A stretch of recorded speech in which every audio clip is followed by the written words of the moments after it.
सोबत असेल जाणीव. रोखोक बातम्यांसाठी पाहत राहा जाणीव मराठी. होऊ द्या जाणीव. लाईक करा, शेअर करा आणि सबस्क्राईब करा आपल्या हक्काचे चॅनल जाणीव मराठी.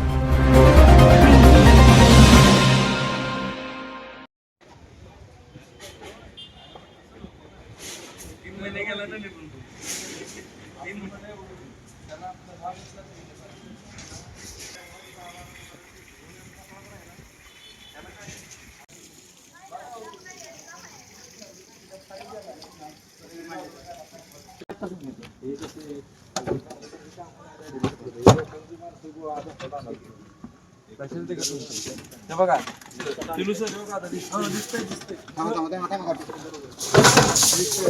स्लॅब सगळा आपला खाली बार दिसतोय सगळा बार आदंतरी हे आपल्याला मिळालं पाहिजे ना सगळं खालीच पडणार ना ते असं करण्यात आलं. उद्या पाण्याचं फ्लो वाढलं की ते खाली आलं खाली सगळं खाली जाणार ना असंच सगळं पूर्णपणे स्लॅबच्या ह्याच्यावर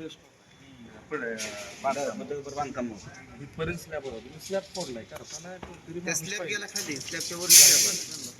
सांगा त्यांना तोपर्यंत काम करू नका पहिलं काम काय तुम्ही करणार पहिलं त्या रिटर्नवाले स्लॅब पण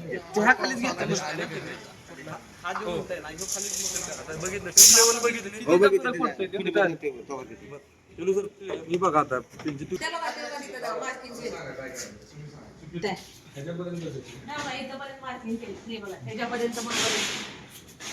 रस्ता 100% वर जाणार किलो सर तुम्ही काय मुद्दाम करते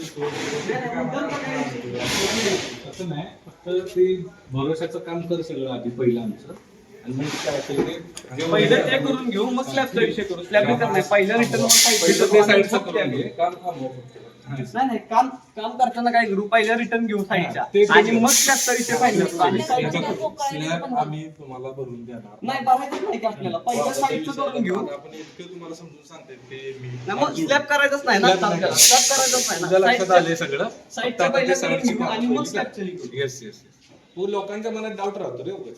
नाही काय प्रॉब्लेम आपण सगळे लक्ष तसं नाही येणार की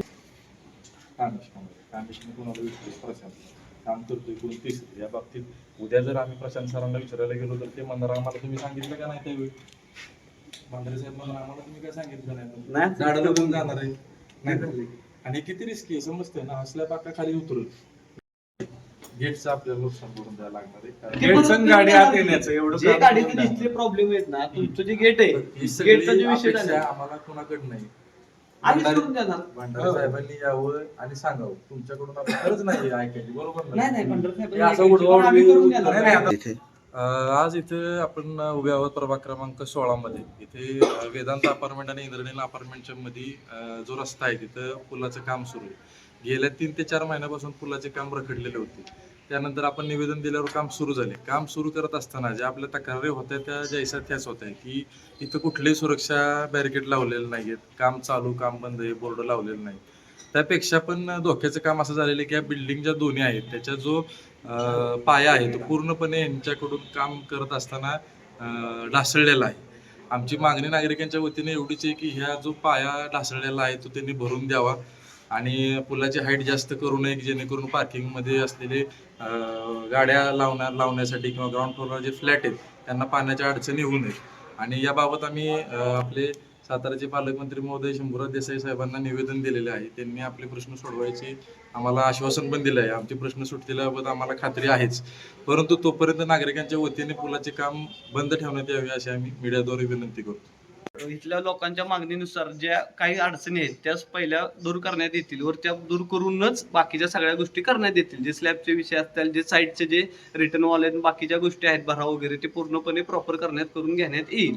काम स्लॅबचं काम तोपर्यंत स्लॅब भरणार नाही, पण साईडच्या रिटर्न वॉल आणि बाकीचे जे डेव्हलपमेंट आहे साईडची ती पहिले चालू करून ते पहिलं करून घेण्यात येणार आहे. अपेक्षित प्रमाणे आपण लेवल 2 बुडवून सगळ्या गोष्टी नगरपालिकेचे आपले साहेब वर सगळ्यांच्यावर इथले नागरिकांची परत एकदा इथं सगळ्यांना बोलवून सगळ्यांचे प्रश्न मांडून त्या सगळ्या गोष्टी निवारण करण्यात येईल. साहेबांच्या कानावतीवरनं आम्हाला प्रेशराईज पण होतं, पण पावसाच्या व तांत्रिक अडचणी असल्या कारणाने ते लांबत गेलेलं आहे. काय प्रॉब्लेम की आम्ही इथं आलोय, नागरिकांना विचारले, नागरिकांच्या माहिती सगळे नागरिक इथे येत राहणार. हे सर तुम्हाला विचारलं नाही. सेवकांनी नारळ फोडायला आलेले होते, पण त्यावेळेला नेमकं काम कशासाठी काढतायत की इथं बाबा असं करतोय, हे ट्यूब लेवल उडवतोय, ही आम्ही म्हणजे बाहेर कोणी करायचं, मी येऊन त्यांना सांगायचं तुमचं स्लॅब खाली आहे किंवा तुमच्या अडचणी करा. या स्थानिक नगरसेवकांना ज्यांना निवडून दिले त्यांचं काम आहे. तुमचे लोकप्रतिनिधी तर काही आलेच नाही.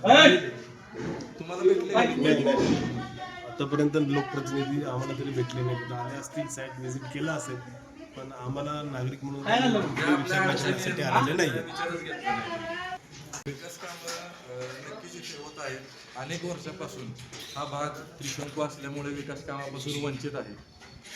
हा भाग वंचित आहे विकास कामापासून. विकास काम होता त्याबद्दल आमच्या नागरिकांकडून त्याबाबत स्वागतच आहे. फक्त आमचं म्हणणं, आमची मागणी, आमची विनंती एकच आहे स्थानिक नगरसेवकांना, उपनगराध्यक्ष पंकज साहेब असतील त्यांना, की तुम्ही यावं, नागरिकांना विचारात घ्यावं आणि मग हे विकास कामं करावी. नागरिकांना वेठीस धरून कुठल्याही प्रकारचे विकास कामं होत नाहीत असं माझं तरी म्हणणं आहे आणि या नागरिकांचं म्हणणं आहे. इथं हा ओढा पण आपण पाहतोय प्रभाग 16 मध्ये. त्या ओढ्यावरील जाता येता लोक काय करतात, कचरा टाकतात. हा जो कचरा टाकतात या ओढ्यावर, ह्याच्यावर पण संरक्षण जाळी बसवण्यात यावी, जेणेकरून कचरा खाली पडणार नाही ओढ्यात आणि ओढा तुंबणार नाही. ओढा तुंबल्यावर पण नंतर या खालील भागात जे नागरिक राहतात त्यांना प्रचंड समस्यांना तोंड द्यावे लागणार. त्यानंतर हा ओपन प्लॉट, असे आपल्या प्रभाग 16 मध्ये भरपूर प्लॉट ओपन आहेत.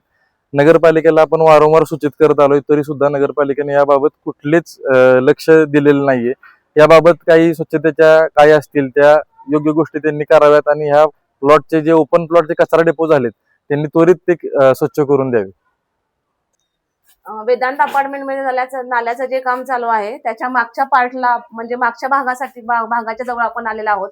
तर तो मागचा भाग आहे तो पण ओपन स्पेस आहे आणि त्याच्यामुळे तिथंही प्रचंड लोकांनी कचरा टाकून सगळ्या त्या नाल्यामध्ये सगळं हे केलेलं आहे. तर मागच्या भागामध्ये पण जाळी टाकण्यात यावी असं मी सर्व नगराध्यक्षांना विनंती करते की नाल्याचा मागचा भाग ही सगळा ओपन आहे आणि तिथेही कचरा टाकला जातो साईडच्या अपार्टमेंट मधून. तरी तिथेही नाल्याचं जेणेकरून लोक कचरा टाकणार नाहीत आणि ओढा तुंबणार नाही.